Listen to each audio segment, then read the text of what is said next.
Well, thank you very much. It's an honor to have President Zelensky of Ukraine, and we've been working very hard, very close. So we've actually known each other for a long time. We've been dealing with each other for a long time, and very well. We had a little negotiation spat, but that worked out great, I think, for both countries, I think for the world, actually, beyond both countries. And we have something that is a very fair deal, and we look forward to getting in and digging and working and getting some of the rare earth. But it means we're going to be inside, and it's a big commitment from the United States, and we appreciate working with you very much. And we will continue to do that. We have had some very good discussions with Russia. I spoke with President Putin, and we're going to try and bring this to a close. It's something that you want and that he wants. We'll have to negotiate a deal. But we've started the confines of a deal, and I think something can happen. The big thing is the number of soldiers, mostly at this point, but soldiers being killed. You're losing thousands of soldiers. So on both sides, we're losing a lot of soldiers, and we want to see it stop. And we want to see the money get put to different kinds of use, like rebuilding. And we're going to be working very hard. But we've had a lot of very good conversations. I will say until we came along, the Biden administration didn't speak to Russia whatsoever. They didn't speak to anybody. They just allowed this to continue. And I will say that, I'll say in front of you, you've heard me say it 1,000 times, if I were president, this war would have never happened. We would have had a deal negotiated for you without having to go through what you've gone through. But your soldiers have been unbelievably brave. We've given them great equipment, but somebody has to use the equipment. They've been unbelievably brave, and we give them great credit. This was supposed to be over very quickly, and here we are 3 years later. So I give tremendous credit to your generals and your soldiers and yourself, in the sense that it's been very hard fighting, very tough fighting. They're great fighters. And you have to be very proud of them from that standpoint. But now we want to get it over with. It's enough, right? We want to get it over with. So it's an honor to have you here. Thank you very much for coming. We're going to sign the agreement at the conference in the East Room in a little while, right after lunch. And we'll be having lunch together. We're also discussing some other things. And we appreciate everybody being here. It's somewhat of an exciting moment, but the really exciting moment is when they stop the shooting and we end up with a deal. And I think we're fairly close to getting that, and an honor to have you. And please, you'd like to say something? Yeah, thank you so much, Mr. President. Thank you for the invitation. And really, I hope that this first document, will be first step to real security guarantees for Ukraine, our people, our children. I really count on it. And of course, we count that America will not stop support. Really, for us, it's very important to support and to continue it. I want to discuss it with details further during our conversation, and of course, the infrastructure or security guarantees. Because for today, I understand what Europe is ready to do. And of course, I want to discuss with you what the United States will be ready to do. And I really count on your strong position to stop Putin. And you said that enough with the war. I think that is very important, Ben, to say these words to Putin at the very beginning of war, because he is a killer and terrorist. But I hope that together we can stop him. But for us, it's very important to, to save our country, our values, our freedom and democracy, and of course, no compromises with the killer about our territories. But it will be later. And of course, what I wanted, we spoke about it by phone with you, about the drones production. We have very good drones production. I think the best one in the world for today because of the war. Yes, and of course, we need very much the air defense. You have the best air defense in the world, and really you helped us under attacks of Russians. And I want to speak how we can exchange the licenses. We're open to share the licenses of all our drones with you, of course, with the United States. And we need licenses for quick production of air defense. Even after the war, we need our nation to be calm, that we are secure. So that's why we need this air shield. And of course, about this I want to speak about the contingents. I think that France and UK already spoke to you, and we know that Europe is ready, but without the United States, they will not be ready to be as strong as we need. And then the last point, last not least, about exchange, about our people and children. And you know that these crazy Russians, that they stolen 20,000 of children, Ukrainian children. They changed their names, they changed their families, relatives, and now they're in Russia. We want to bring them back, and really, it's a big, big dream, task, and goal for me, and our warriors. By the way, Mr. President, we exchanged, released more than 4,000 warriors from Russian prison, but there are thousands more in the prison. I wanted to share with you some images. How it's can I now? Yeah, Have I? please. Some minutes, 1 minute, 1 minute. Just you to understand in what circumstances, in what situation they are, and what the attitude of Russia to our prisoners. That guys, just you before and after. And you see before and after, just you to understand. Now thousands of such guys, ladies and men, there, and that, so they don't eat, they beat them, and they, do a lot of, bad things. So out of, even during the war, there are rules. Everybody knows there are rules during the war. So these guys, they don't have any rules. You see that 50, 60 kilograms left, and a lot of such things. And I didn't want to show you what the changes with images of children, because I will just share with you. And I mean, it's looking tragic. Yep, that's tough stuff. Yeah, I wanted very much to give you, and you see. Yeah. This is pastor, by the way. They stolen pastors because it's not Russian church. They stolen pastors and moved pastors to the prison.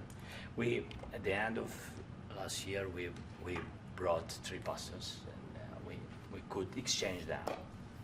And this is pastor, you see. Yeah, that's tough. Yeah, so I mean, this I wanted to show you, and this. So thank you very much. We want to get that ended, right? Yeah, of course. We And will. I think we will. And We have to, of course. do you have any questions, please? Mr. President. Thank you, Mr. President. With the, how much money is the U.S. going to put into the fund that is being created today, and how does this provide long-term security for Ukraine? Well, we don't know exactly how much, because we're going to be putting some money in a fund that we're going to get from the raw earth that we're going to be taking and sharing in terms of revenue. So it's going to be a lot of money will be made from the sale and from the use of raw earth. And as you know, our country doesn't have much raw earth. We have a lot of oil and gas, but we don't have a lot of the raw earth. And what we do have is protected by the environmentalists, but that can be unprotected, but still it's not very much. They have among the best in the world in terms of raw earth. So we're going to be using that, using it for all of the things we do, including AI and including weapons and the military, and it's really going to very much satisfy our needs. So it's something that just worked out really well. We have a lot of oil, and we have a lot of gas, we have a lot, but we don't have raw earth. So this has just about every component of the raw earth that we need for computers, for all of the things we do. This puts us in great shape. And on long-term security for Ukraine, how does this provide? I think they're going to have great luck. I think once we make the agreement, that's going to be 95% of it. They're not going to go back to fighting. I've spoken with President Putin, and I feel very strong. I've known him for a long time, and I feel very strongly that they're very serious about it, and we'll make a deal. And when the deal is made, I don't think, we talk about security. Everyone's talking about the other day, all they talked about was security. I said, let me make the deal first. I have to make the deal first. I don't worry about security right now. We have to have a deal, because right now, last week, 2,000 soldiers died on both sides. 2,000. And they're losing 1,000, 2,000, 3,000 a week. So as we sit here and we talk, people are getting shot and dying on the battlefield. And, you know, they're not American soldiers, but they're Russian soldiers and they're Ukrainian soldiers, and we want to be able to stop it. And we want to be able also to spend money on other things. We don't want to, this is a tremendous amount of money. And what the Biden administration did was terrible. They were giving money, but he had no security on the money. Europe, as you know, gave much less money, but they had security. It was in the form of a loan. They get their money back, and we didn't. And now, at least we're protected because the American taxpayer has to be protected too. But this is an incredible agreement for Ukraine because we have a big investment in their country now, and what they have, very few people have. And we're able to really go forward with very, very high-tech things and many other things, including weaponry that we're going to use in many locations, but that we need for our country. Mr. President, This allows us to do that. will you continue Sorry. sending military aid? Yes, go ahead, please. If I can just yes. In the document, there is one of the very important points. If we speak about business and investment, we never had LNG terminals in Ukraine. This document will open. I mean, the next documents, but anyway, here we see in the framework, we see really goodwill for this. LNG terminals for us is very important, and I think for security of European continent. We have the biggest storage, gas storage. We have the biggest in Europe. Yes, yes, and we can use it. Use it for LNG. Use it for LNG, and we will do it. And really, we can help Europe because Europe really helped. President Trump said that they made less support, but they are our friends and they are our very supportive partners. They really gave a lot, Mr. President. They did. They gave a lot, but they gave much less. No. Much less. No. No. Don't argue. No. Okay. Okay.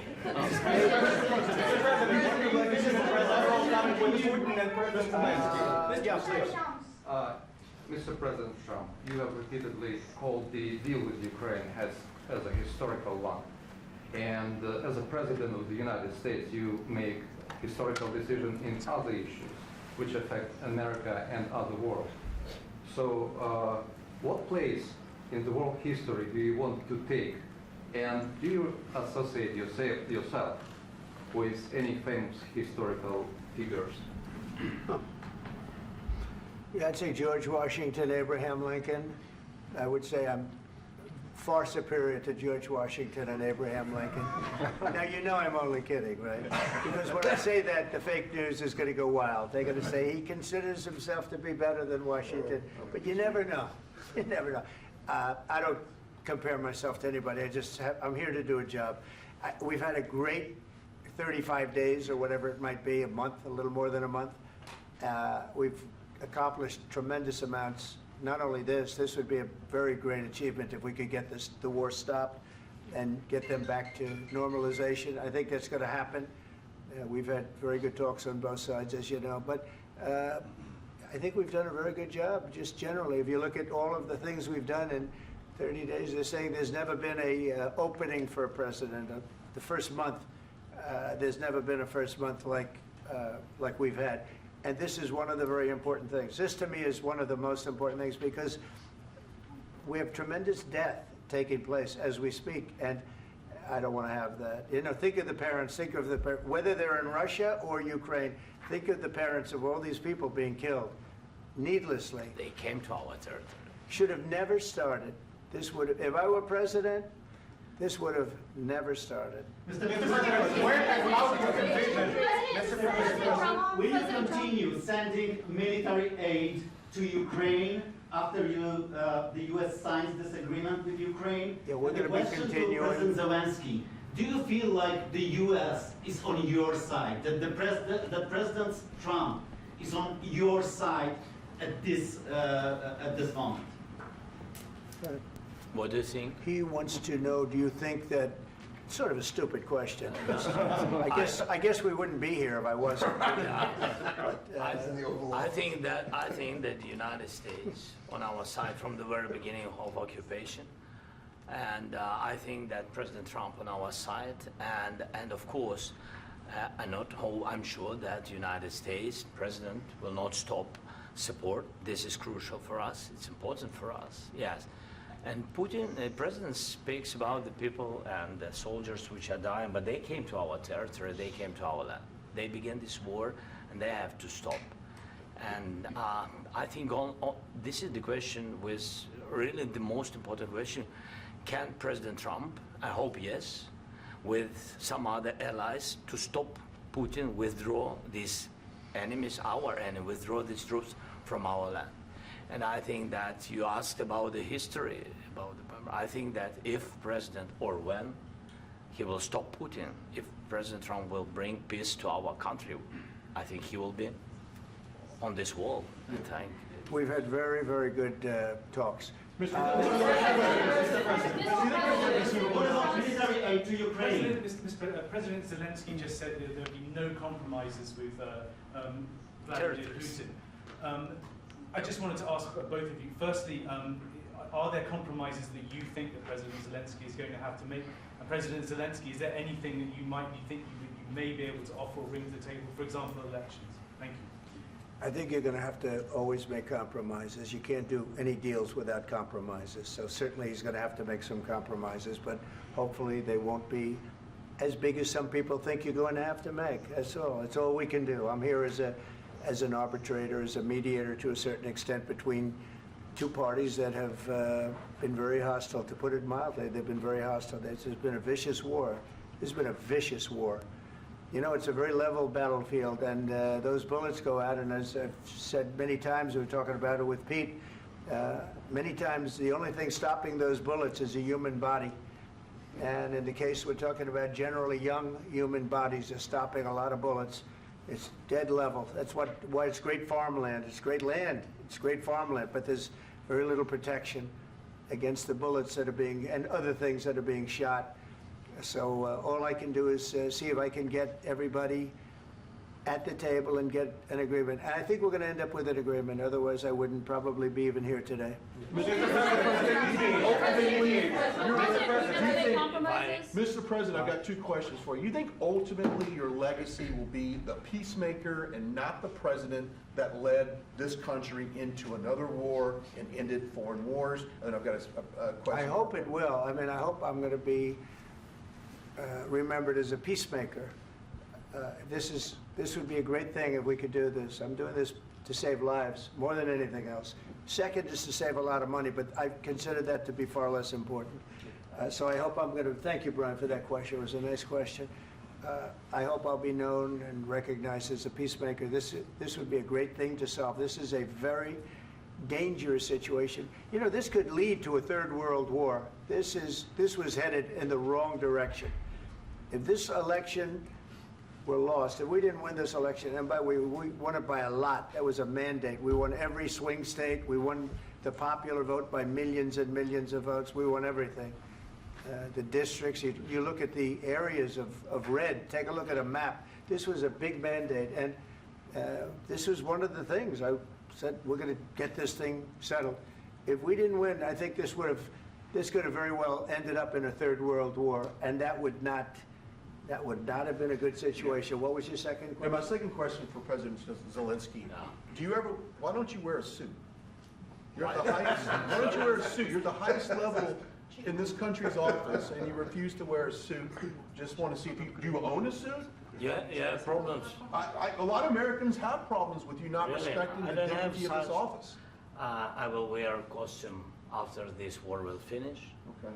Yes, maybe one. Maybe something like this. Something like Yes, yours. sir. Yes. That'd be great. Maybe something better. I don't know. We will see. Maybe something cheaper than. Yeah. Thank you. Thank you. President Thank you. Trump. Thank you, President Trump. You said yesterday that you have. Are you going to send more arms to Ukraine in case there's no peace? Yeah, we're going to have arms to Ukraine, yeah, sure. Hopefully I won't have to send very much, because hopefully we're going to have it finished. We're looking forward to finishing this quickly. We're not looking forward to sending a lot of arms. We're looking forward to getting the war finished so we can do other things. But we very much appreciate the agreement, because we needed what they had, and we're treating, you know, our country is now treated fairly. Biden didn't do that. He didn't know what the hell he was doing. This should have never happened. This should have never started. But, you know, sure, the answer is yes, but hopefully we won't have to send much because I'm looking forward to getting it done quickly, very quickly. Does that mean you'll provide security guarantees, Mr. President? I don't want to talk about security yet because I want to get the deal done. You know, you fall into the same trap like everybody else. A million times you say it over and over. I want to get the deal done. Security is so easy. That's about 2% of the problem. I'm not worried about security. I'm worried about getting the deal done. The security is the easy part. Security is very nice. Everybody stopped shooting. And now will Europe put people there? I know France is going to. I know the UK is going to. I know other countries are going to, and they happen to be right next door. We haven't committed, but we could conceivably. You know, we have security in a different form. We'll have workers there digging, taking the raw earth so that we can create a lot of great product in this country. So in that sense, you have something, but we haven't determined that yet. I will say, in speaking to France and in speaking to, and they were here, as you know, last week and just the other day, they have committed to a lot of security. I don't think you're going to need much security. I think once this deal gets done, it's over. Russia's not going to want to go back, and nobody's going to want to go back. President When Zelensky this shaking when his this head deal no. ends, I really believe this deal is going to be over. Yeah, please go ahead. Thank you. Go ahead. Thank you so Yeah. much. Mr. President, thank you. You had Mr. Macron and Keir Starmer at the White House this past week, both of whom praised your courage and conviction to lead the pathway towards peace. Yes. Part of that involved, though, re-engaging Russia in diplomatic relations, something that previous leaders lacked the conviction to do so. What gave you the moral courage and conviction to step forward and lead that? Well, I love this guy. Who are you with? One American News, sir. Well, that's why I like him. One American News does a great job. I like the question. I think it's a very good question. It's a pathway to peace. It's a pathway to getting something solved. And I feel that as the head of this country, I have an obligation to do that. Plus, you know, we're very much involved. We got involved. It's too bad we got involved because there should have been no involvement because there should have been no war. And there shouldn't have been October 7th. That would have never happened. As you know, Iran was broke. They had no money to give to Hezbollah. They had no money to give to Hamas. They were stone cold broke. And then under Biden, they became rich as hell. They went from no money to $300 billion in a period of 4 years. And they gave a lot of that money away, and you see what happened. And that's a real mess also that we hope to be able to solve. But no, I appreciate your question very much. It's just, I feel I have an obligation to try and do something to stop the death. If I can answer, yes, if I can answer, Please, sorry, go ahead. please. And I do like your clothing, by the way. Yeah, really? Even though I think he's a Yeah, great guy, by the yeah. way. But I don't know if you two like each other, but you know what?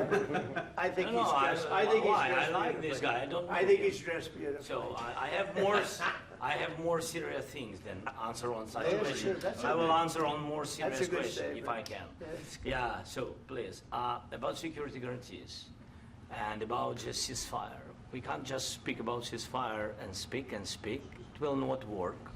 Just ceasefire will never work because I'm like a president. I have this experience, and not only me. Ukraine before my presidency, from the 2014, Putin broken 25 times. 25 times he broken his own signature. 25 times he broken ceasefire. But he never broke to me. He never broke to No, me. you were the president. He You never were the broke- president he during. never broke to me. In 2016, you've been the president, Mr. President. You've been the president, but he had, of course, not with you, but he had during those periods, he had conversations with our side. And we had Normandy format, you know, the France, Germany, Ukraine, and Russia. And he broken 25 times. That's why we will never accept just ceasefire. It will not work without security guarantees. Security guarantees, maybe President is right about this document and other, but this document is not enough. Strong army is enough because his soldiers afraid, Putin's soldiers afraid of our soldiers when we're strong enough. If we are not strong enough, if we are empty, if our storage is empty, we can't defend our land. Today, you know, he knows that we have, all the world knows that we have meeting, yes? Why he's using ballistic? Putin today using ballistic on our hospitals, schools, and etc. Ballistic. So he knows that we are here and that President Trump is really have goodwill to stop this war. And you hear now the president. So why he's using? So he doesn't want to stop. He doesn't want. But I hope that we will do it. Really, we'll do it. Security. When we speak about security guarantees, when the Europeans are ready for contingents, they need USA backstop. If there will not be United States, we will not never have any contingents, strong contingents from the Europeans, because they don't want to divide alliance, connection between the United States and the main and strongest ally and Europeans. And this is crucial, this is important. That's what we want to speak about very much. This is very important. And air defense. So air defense, really, we have big deficit with all these systems, and we need to provide this. We need it very much.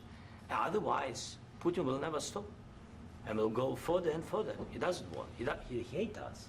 You know, it's not about me. He hates Ukrainians. He thinks that we are not a nation.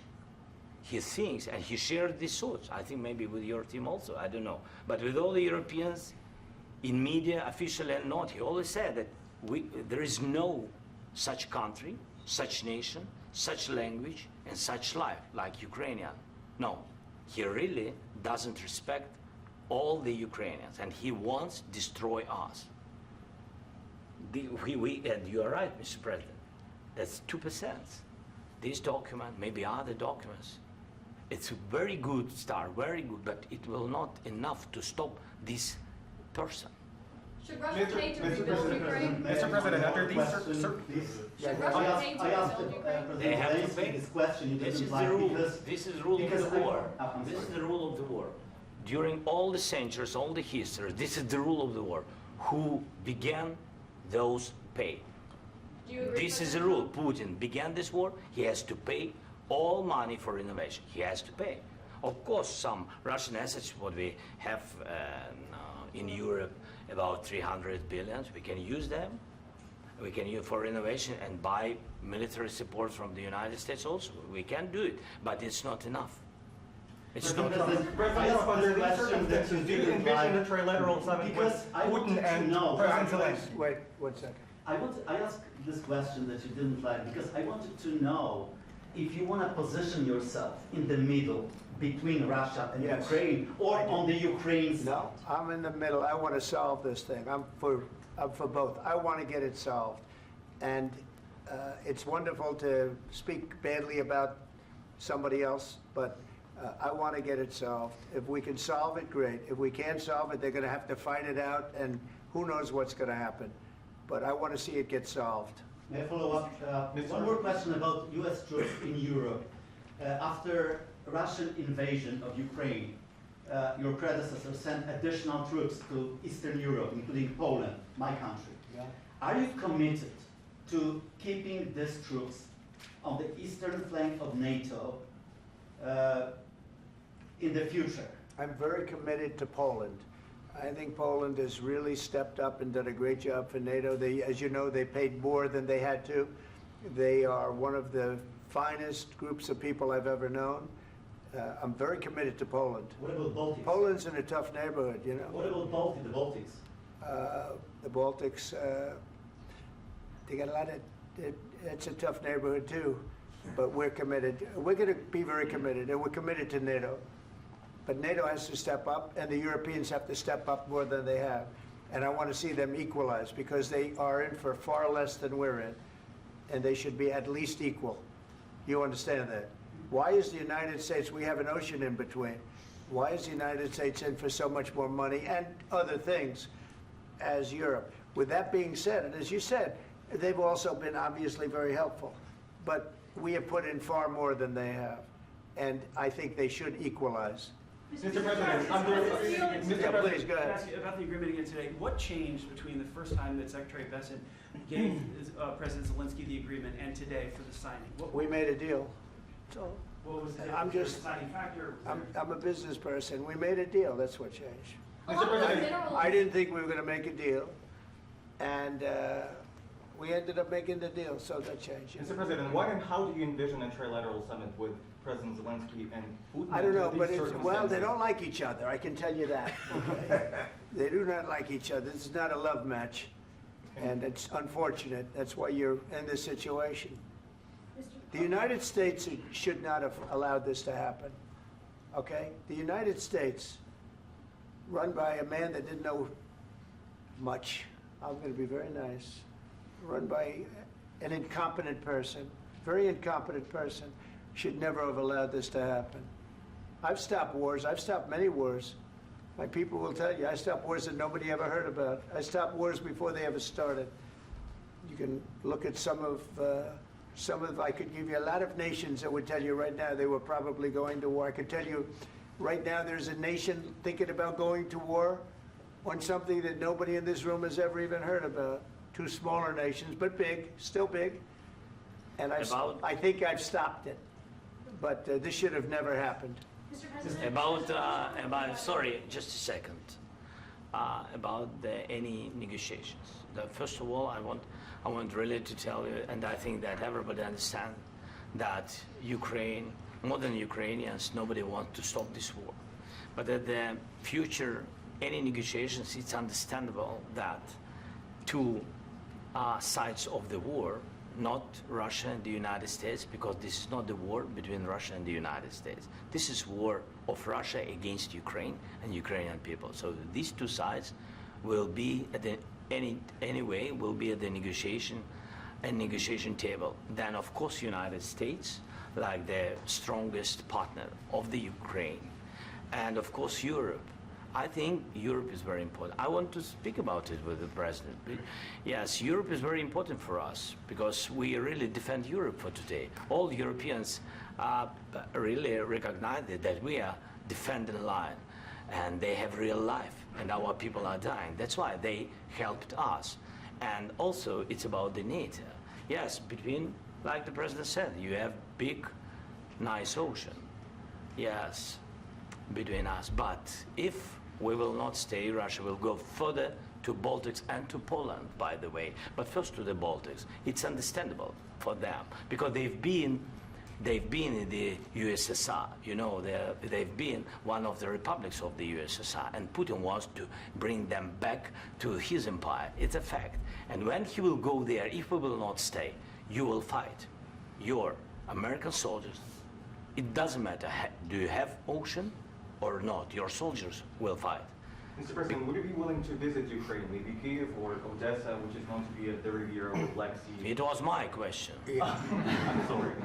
I don't want to talk about Odessa now. Let's not talk about Odessa. I want to talk about making a deal, getting peace. We don't have to talk about Odessa, but a lot of cities have been destroyed. There are a lot of cities that are not recognizable. There's not a building standing. No. And a lot of things have Mr. to President, happen. you have to come and to look. No. We have very good cities. Yes, a lot of things been destroyed, but mostly cities alive, and people work, and children go to school. Sometimes it's very difficult. Sometimes closer to front line, children have to go to underground schools or online. But we live. Ukraine is fighting, and Ukraine lives. This is very important. And maybe it's Putin is sharing this information that he destroyed us. No, he lost 700,000 people, 700,000 soldiers. He lost everything. Yes. So. Mr. President, one more. I mentioned Poland. Please, go ahead.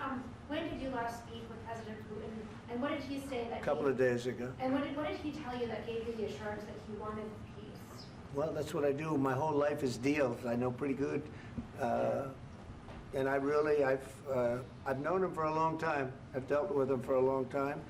He had to suffer through the Russia hoax. You know, Russia was a hoax. It was all Biden. It was nothing to do with him. So he had to suffer through that, and he was able to do that. I think that he wants to make a deal, and he'd like to see it end. That's all I do. That's what I do. My whole life, that's what I do, is make deals. And I'm in the middle of a mess, because this is a real mess. It's a very dangerous one. If this doesn't get solved now, it's not going to get solved for a long time. So I hope we're going to get it solved. In the back, please. Thank you, Mr. President. Prime Minister Starmer claimed repeatedly that his government believes in free speech and was not engaged in censorship. But his country's government arrests people for memes and thought crimes, and even more worrisome is pressuring American companies to censor Americans on its behalf. How can he be a reliable, trustworthy partner when he says things that are demonstrably false on such an important topic? Well, we actually spoke to him about that yesterday, and we thought they took it very, very much too far. JD was very strong on it, so was I, so was Marco, and we've been speaking to him about it. Marco, would you like to say something about that? We have concerns, obviously, with the conduct of theirs, particularly as it impacts Americans. And there's real concern that American speech, which is online, could fall into the hands of British or any country's jurisdiction. And so this is a point the Vice President made at Munich, and I think it's a very compelling one, that what unites us with Europe, as much as anything else, is these shared values, and one of them being free speech. And so if Americans are threatened by it, we're going to need to take action in that regard. Mr. President. It's actually a very important question. We spoke about this in detail with the Prime Minister, the Foreign Secretary, and others at lunch yesterday, and I know that Secretary of Commerce Lutnick followed up in private meetings last night. This is really important. We believe Americans have the right to speak their mind, even if we in this room disagree with them. They have the right to speak their mind in the public square, which is often online these days. And we're going to defend that right as it pertains to American companies and American citizens vigorously if we have to. I do think that under the President's leadership, we're going to find common ground with our friends in the UK on this question, but it remains to be seen. The principle that will guide us is we believe in free speech in this country, and we'll fight for it for American citizens. Mr. President, on the deal, is there any other oil and gas component to the deal? Is it all critical? A little bit. We'll see. On LNG? But we're not really looking for that so much. We got a lot. We have more than anybody in the world, by far. So no, we're not talking about it too much, but a little bit. I think it affects also, but for the most part, no. And sir, is there any agreement from Ukraine to purchase U.S. LNG as part of the deal, or is that on the table at all? No, we don't need that. Mr. President, I just wanted to ask you about, you just mentioned that you'd spoken to Vladimir Putin a couple of days ago. Just to be clear, that's a new call, not the one that you... I've spoken to him on numerous occasions. Okay, and how was the latest call? What did you discuss? How did it go? Are you serious with that question? I am, I'd love to know. It went well. I think we're going to have a deal. On the minerals deal, Mr. President, some of those minerals are in the east of Ukraine, not far from the front lines and in areas that Russia has occupied. Will you direct President Putin to withdraw his forces from those areas if there's U.S. interest? Well, we'll take a look at the time. We have a lot of area. It's a very big area we're talking about, so we'll take a look. I'll study that and I'll see.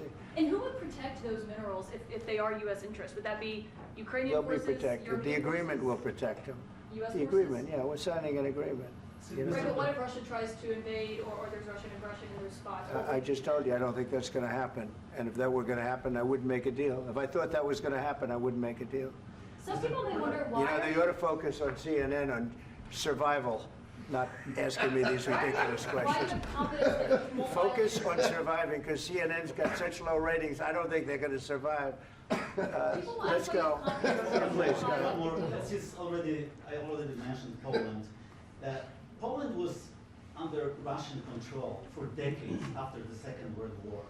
When I was a kid, I looked at the United States not only as a most powerful country, richest country in the world, the country that has great music, great movies, great muscle cars, but also as a force for good. And now I'm talking with my friends in Poland, and they are worried that you align yourself too much with Putin.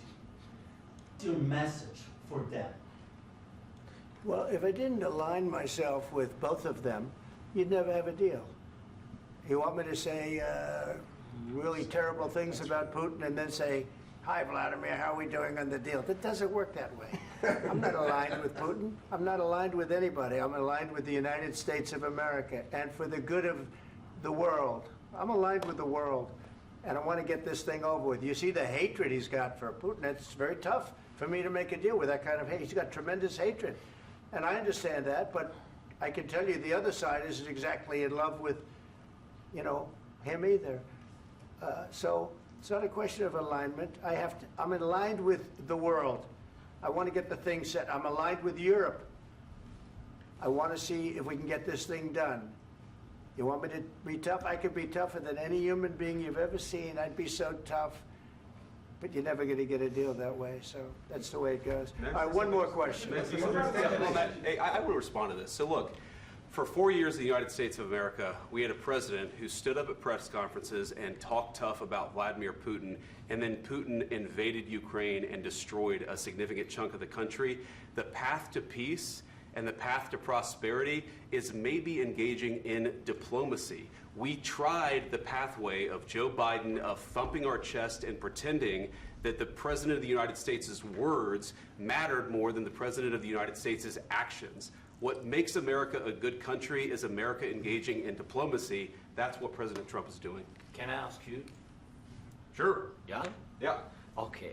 So he occupied our parts, big parts of Ukraine, part of East and Crimea. So he occupied it on 2014. So during a lot of years, so I'm not speaking about just Biden, but those time was Obama, then President Obama, then President Trump, then President Biden, now President Trump, and God bless, now President Trump will stop him. But during 2014, nobody stopped him. He just occupied and took. He killed people. You know what the contact line? 2015. 2014. 2014 and 2015. 2014. Yeah. So I was not here. Yeah, but that's exactly right. Yes, but during 2014 till 2022, yeah, the situation the same. The people are been dying on the contact line. Nobody stopped him. You know that we had conversations with him, a lot of conversation, my bilateral conversation, and we signed with him. Me, like a new president. In 2019, I signed with him the deal. I signed with him, Macron and Merkel, we signed ceasefire. Ceasefire. All of them told me that he will never go. We signed with him with gas contract. Gas contract. Yes, but after that, he broken this ceasefire. He killed our people and he didn't exchange prisoners. We signed the exchange of prisoners, but he didn't do it. What kind of diplomacy, JD, you are speaking about? What do you mean? I'm talking about the kind of diplomacy that's going to end the destruction of your country. Yes, but if you Mr. President, with respect, I think it's disrespectful for you to come into the Oval Office and try to litigate this in front of the American media. Right now, you guys are going around and forcing conscripts to the front lines because you have manpower problems. You should be thanking the President for trying to bring an end to this conflict. Have you ever been to Ukraine that you say what problems we have? I have been to. Count once. I've actually watched and seen the stories, and I know what happens is you bring them on a propaganda tour, Mr. President. Do you disagree that you've had problems bringing people into your military? And do you think that it's respectful to come to the Oval Office of the United States of America and attack the administration that is trying to prevent the destruction of your country? A lot of questions. Let's start from the beginning. Sure. First of all, during the war, everybody has problems. Even you, but you have nice ocean and don't feel now, but you will feel it in the future. God bless. You don't know that. God bless. You don't God know bless. that. You will not have a war. Don't tell us what we're going to feel. We're trying to solve a problem. Don't tell us what we're going to feel. I'm not telling you. Because I'm you're in no answering on position this to question. dictate that. That's Remember exactly what this. you're doing. You're in no position to dictate what we're going to feel. We're going to feel very good. You will feel influence. We're going to feel very good and very strong. You will feel influence. You're right now not in a very good position. You've allowed yourself to be in a very bad position, and he happens to be right about it. From the very beginning of the war. You're not in a good position. You don't have the cards right now. With us, you start having I'm not cards. playing cards. Right now, you don't. I'm very You're serious, playing cards. Mr. President. You're I'm playing very cards. serious. You're I'm gambling the with the president lives in of war. millions of people. You think You're you- gambling with World War III. What you're You're speaking gambling about? with What you're World speaking War about? III. And You- what you're doing is very disrespectful to the country, this country. That's with back all to you. respect to your Far country. more than a lot of people said very they respect. should have. Have you said thank you once? This A lot entire of meeting? times. No, in this Even entire meeting, today. have you said thank Even you? today. You went to Pennsylvania and campaigned for the opposition in October. Offer some words of appreciation for the United States you of speaking America about? and the president who's trying to save your country.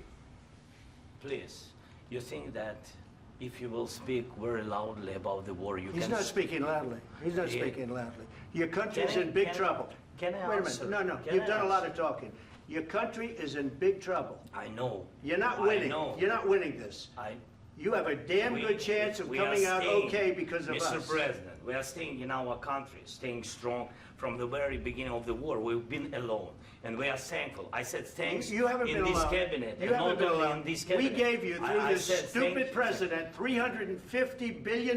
You voted We gave for you your military president. equipment, You and you voted men for are your brave, president. but they had to use our military. What about West If you didn't have You our invited military me- equipment, You invited if me you to didn't speak. have our military equipment, this war would have been over in 2 weeks. In 3 okay? days, I heard it from Putin. In 3 days, this is something Maybe new. less. In 2 weeks, of course, yes. It's going to be a very hard thing to do business like this. I Again, tell you. just say thank you. I said a lot of accept times that thank there, you accept to that- American people. Accept that there are disagreements, and let's go litigate those disagreements rather than trying to fight it out in the American media when you're wrong. We know that you're wrong. But you see, I think it's good for the American people to see what's going on. I understand, sir. I think it's I very understand. important. That's why I kept this going so long. You have to be thankful. You I'm- don't have the I'm cards. thankful. You're buried there.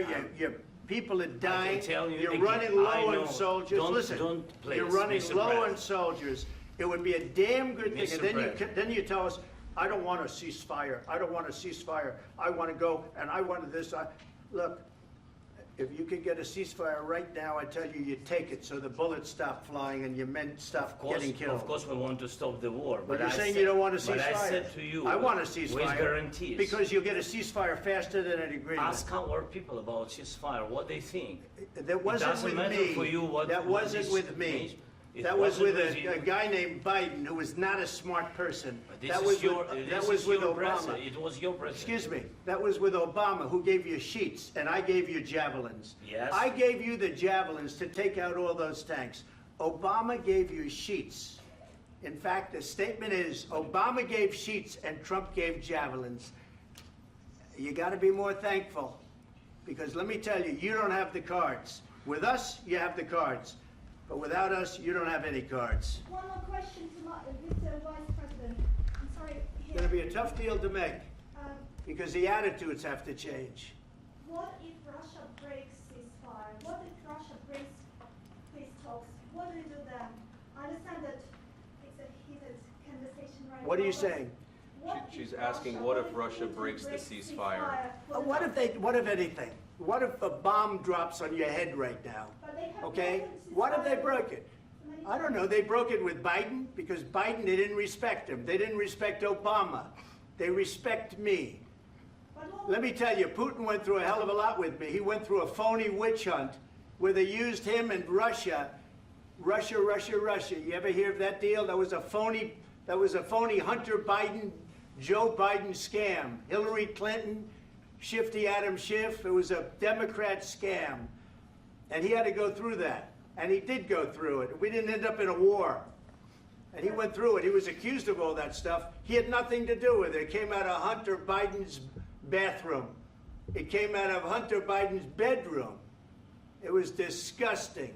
And then they said, oh, the laptop from hell was made by Russia. The 51 agents.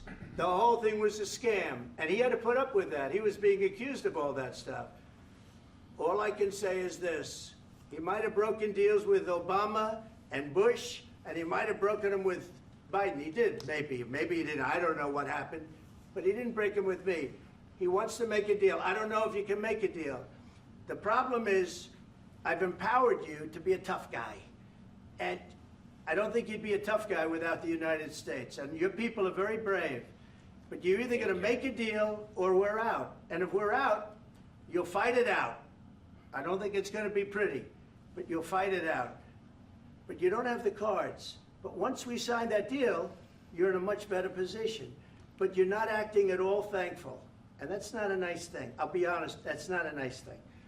All right, I think we've seen enough. What do you think? What's huh? this negotiation? This is going to be great television, I will say that. All right. We'll see what we can do about putting it together. Thanks, sir. And I need the back of this. Negotiate, given that. We'll see. I don't know.